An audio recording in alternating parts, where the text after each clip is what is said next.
je suis ravie de vous retrouver de plus en plus nombreux sur la petite chaîne qui monte. Je parle bien sûr de la chaîne Esteban Frédéric. Pour rejoindre nos abonnés, cliquez sur le bouton rouge en bas à droite de l'écran. Et puis, continuez à liker et commenter car ce mois-ci encore, une consultation de voyance sera offerte par Esteban Frédéric lui-même à l'un de ceux qui auront commenté l'horoscope mensuel. Le tirage au sort aura lieu en fin de mois. Ne ratez pas votre chance. Alors, nous voici donc déjà en novembre. Ce mois-là semble être un peu à part car il est bien chargé de planètes en Scorpion. Qu'est-ce que ça veut dire? Eh bien, la particularité du Scorpion est quand même l'agressivité, surtout quand la planète guerrière, je cite Mars, traverse ce signe-là. On ne va rien dramatiser bien sûr, mais il vaut mieux savoir qu'en ce mois de novembre, calmer les esprits sera toujours le bon réflexe à avoir. La bonne nouvelle pour vous, amis Balance, c'est que les méfaits de Mars en Scorpion ne vous concerneront pas directement. Allez, un petit rappel rapide des dates des décans et puis après on développera tout ça. Si vous êtes né entre le 23 septembre et le 3 octobre, vous êtes Balance du premier décan comme Marion Cotillard, Cyril Hanouna et M. Pokora. Si vous êtes né entre le 4 et le 13 octobre, vous êtes Balance du deuxième décan comme Kate Winslet et Matt Damon. Et puis si vous êtes né entre le 14 et le 23 octobre, vous êtes Balance du troisième décan comme Alexandra Lamy. C'est tout. Si vous désirez des infos pour un rendez-vous de voyance avec l'excellente équipe d'Esteban Frédéric ou savoir comment vous procurer votre thème astral, vous saurez tout à la fin de cette vidéo. Et maintenant, c'est parti pour l'horoscope. Côté cœur, premier décan. Entre le 6 et le 18 novembre, cette réfrigérante Vénus en Capricorne pourrait bien vous mettre en mode j'aime à reculons, ou bien c'est l'objet de vos désirs qui jouera au mort. Bref, on n'exclut pas un petit gel des relations ou une coupure du son. Vous aurez peut-être l'impression de vous ennuyer en duo ou de trépigner dans une situation qui n'avance pas comme vous le désirez et ça ne vous rendra pas forcément très gai. Bref, cette Vénus en Capricorne n'est pas vraiment un cadeau pour une Balance. Alors ne vous prenez pas la tête pour des tracas sans queue ni tête et si vous vous sentez seul, profitez-en par exemple pour être plus indépendant. Mais si c'est vous qui avez décidé de vous mettre en retrait, ne vous plaignez pas après. À bon entendeur, salut! Deuxième décan. Après le 16 novembre, notre Balance du deuxième décan va être un peu gênée par cette Vénus en Capricorne qui la regardera de travers. Aurez-vous le cœur ankylosé? Vous sentirez-vous un peu désabusé? En tout cas, ce ciel-là vous laissera peut-être un petit goût d'inachevé ou des envies qui tournent court. Cette Vénus en Capricorne a la réputation de ralentir ou de refroidir tout. Bref, ce ne sera pas la panacée et même si vous êtes en couple, ce ciel-là ne respirera pas l'épanouissement. On pourrait même frôler le scénario chacun dans son coin. C'est tout dire quoi. Votre ciel de cette deuxième quinzaine de novembre suggère donc un éventuel temps mort dans les joies du cœur, mais on parie que vous aurez des temps meilleurs. Troisième décan. Jusqu'au 7 novembre, l'accord Vénus en Sagittaire, Jupiter en Verseau stimulera encore l'émotion et suggère même parfois le coup de foudre. La routine ne devrait pas faire long feu avec cet aspect un peu exalté propice à l'inattendu.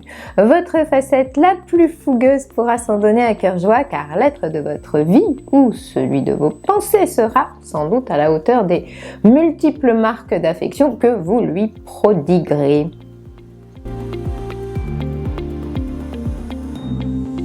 Passons au boulot, à la vie active, à l'ambiance générale. Premier décan, on s'attardera surtout sur la période du 7 au 18 novembre. Mais qu'y aura-t-il donc dans l'air de ces journées de novembre pour que notre Balance fasse cette tête-là? On dira que Vénus en Capricorne est souvent rabat-joie. Un petit quelque chose de morose, peu d'envie pour faire les choses. Il y a des jours comme cela qui peuvent engendrer un brin de mélancolie et qui ressemblent même parfois à un ciel tout gris. Allez, ouf, Après le 22 novembre, attendez-vous à plus d'optimisme et de fraternité. Faites donc davantage confiance à ces lendemains qui pourront chanter. Ce sera le message des planètes en Sagittaire. Multiplicité des projets et centres d'intérêt. Avec ces planètes-là dans l'atmosphère, on ne s'ennuie jamais, on brasse du monde, on est toujours en mouvement et on adore les petits déplacements. Vous aurez sûrement le syndrome de la bougeotte et cela pourrait même devenir contagieux. Deuxième décan. Après le 16 novembre, ça sentira un peu la grisaille et vous risquez d'y perdre votre sympathique côté canaille. Si vous trouvez le temps long, si vous vous sentez coincé dans une situation déplaisante, ne vous étonnez pas trop, c'est la dissonance de Vénus en Capricorne qui voudra ça. Ce mood pas très folichon s'éternisera jusqu'à la fin du mois, mais n'annonce rien de bien grave néanmoins. Rassurez-vous, on parle seulement d'une certaine mornitude, qui sera d'ailleurs sans doute en rapport direct avec des frustrations affectives. Troisième décan, jusqu'au 7 novembre, attendez-vous à un petit succès, un gros bonus, une excellente nouvelle, une réponse positive, un coup de chance. Et faire l'unanimité ou même recevoir les félicitations du jury est plutôt facile quand Mercure, Vénus et Jupiter s'associent. En ce début de mois, pour vous, ce sera donc oui, bravo et merci. Après le 6 novembre, et comme Jupiter terminera sa longue course en Verseau, ne vous forcez surtout pas à marcher dans les clous. On pense que vous devriez plutôt miser sur votre côté décalé, s'il existe. La période vous suggérera aussi de vous mettre en mode je suis une femme ou un homme moderne et j'assume. Être réac ou has-been est un comportement totalement anachronique quand Jupiter est en Verseau. Le mode freelance sera également sur votre fréquence. Récupérer une certaine liberté d'action pourrait donc bien être l'une de vos ambitions du moment. Alors amis Balance, pour l'horoscope de novembre, c'est fini. Mais vous savez sans doute que pour vos questions personnelles, la voyance est idéale parce qu'elle peut vous apporter des réponses plus précises.